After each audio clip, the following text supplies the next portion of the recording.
people's choices aren't necessarily always just driven by price, but it's also about me staying in this kind of environment. Will I be able to sustain having this kind of food? Countries like the UK and others have begun to think about this sort of licensing and urban planning intersection and saying, actually, should we introduce things like a certificate of need?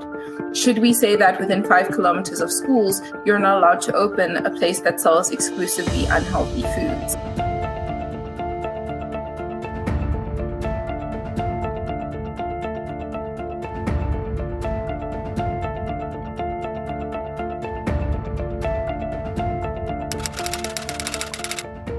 It basically refers to low-income areas where there's a lack of healthy food options. So this 2018 study, which was amazing, if you haven't read it, I encourage you to find that South African Health Review to take a look at it.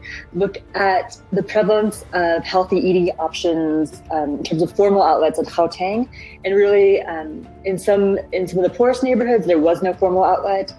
In some neighborhoods, the only place to buy food is a fast food outlet.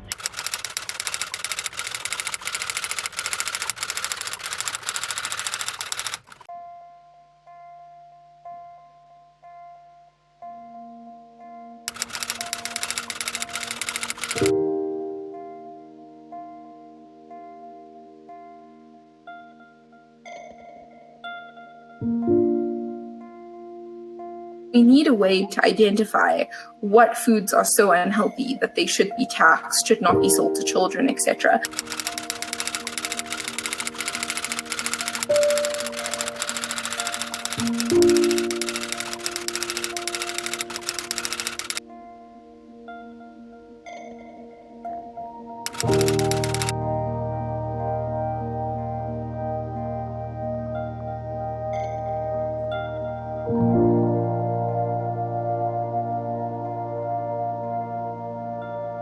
In 2018 alone, there was a study that was published that said that South Africa had spent 3 billion treating people living with diabetes in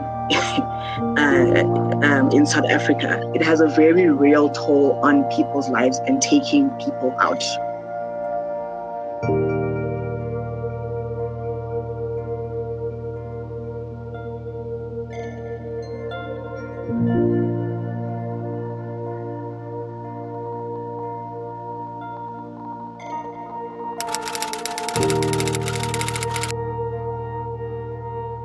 We need a way to identify what foods are so unhealthy that they should be taxed, should not be sold to children, etc.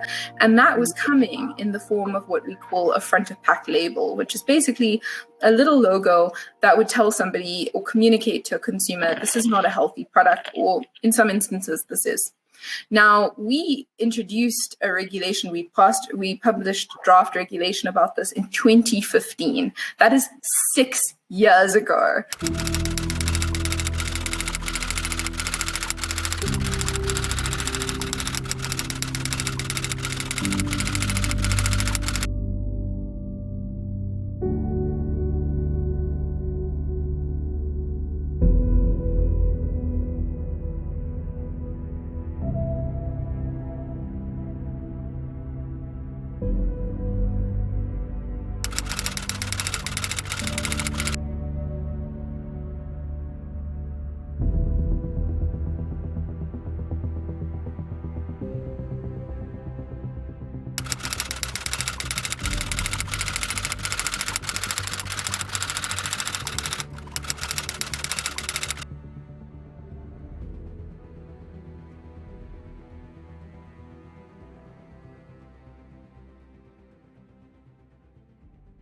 They extensively attack the regulation, use exclusive and special fora, unique connections that they have to different groups like NEDLAC or the Department of Health to argue that this policy should be lesser than what it is. So a clear example is originally the tax on sugary beverages was supposed to be 20%. We ended up with something that was 11%. That's not as good for our health as a 20% tax would be.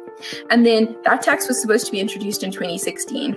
It was only implemented in April of 2018. If we had to measure how many cases of diabetes resulted from that delay, it would be thousands. These actions have real health consequences for South Africans and populations across the world, because we're not the only ones who experience this. I think the biggest thing is we need to support regulation in this space. We need to, as individuals, stop seeing this as an issue of individual lifestyle and begin to support government action. We can't be saying this is an infringement of our autonomy. We need to actually see these policies as improving a consumer's ability to choose, and we need to support these policies. When they're open for public comment, we need to be among the people who write in through places like amandla.mobi, through the parliamentary monitoring group, and we need to say, I'm here and I believe this policy should be introduced because I care not only about my health, but the health of everyone in this country.